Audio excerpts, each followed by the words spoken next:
Conseil des ministres aujourd'hui a porté sur deux sujets principaux, tous des projets de décret. Le premier, le message du président de la transition. Il a commencé par remercier le président Erdogan de la Turquie pour l'invitation et l'hospitalité dont il a bénéficié, lui et sa délégation, à l'occasion de l'investiture du président turc.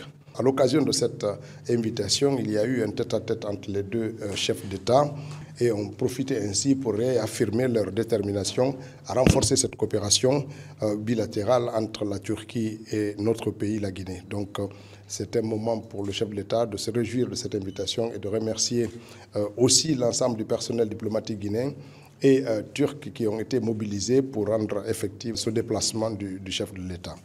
Le deuxième message du président de la transition a porté sur les examens nationaux. Il a profité pour inviter et féliciter le pôle éducation pour l'ensemble des efforts qui ont été consentis aussi bien par eux que par le corps éducatif et les parents d'élèves et étudiants.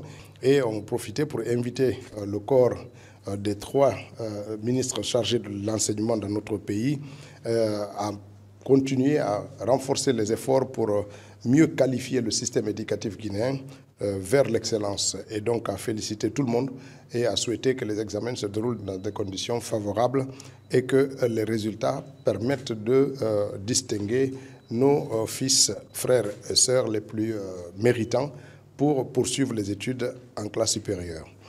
Ensuite, il a aussi profité pour féliciter le ministre des Infrastructures pour l'inauguration du pont de la Sumba hier et la ministre de la Coopération.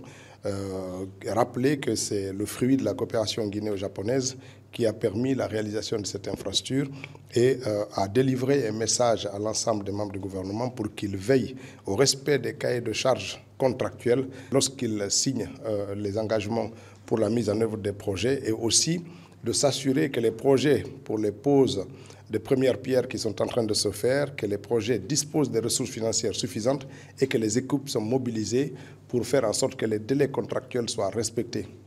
Puis, le Premier ministre a pris la parole pour féliciter aussi les ministres de la Coopération et celui des Infrastructures et a rappelé les condoléances qu'il avait adressées aux familles des élèves qui sont morts noyés. Ensuite, il y a eu deux communications. La communication du ministre des Postes, des Télécommunications et de l'Économie numérique qui a porté sur un projet de décret sur la gouvernance des systèmes d'information et des programmes et projets de digitalisation de l'État. En charge au ministère aussi de mettre à disposition des ministères sectoriels et des EPA des spécifications nécessaires pour les équipements, les projets de logiciels et leur développement ainsi que leur installation dans les différentes structures publiques. Ensuite, il y a le ministre de l'Économie et des Finances qui a présenté un projet de décret portant sur la classification des organismes publics et la rémunération des dirigeants des EPA dans notre pays. À ce titre, une grille de rémunération a été proposée.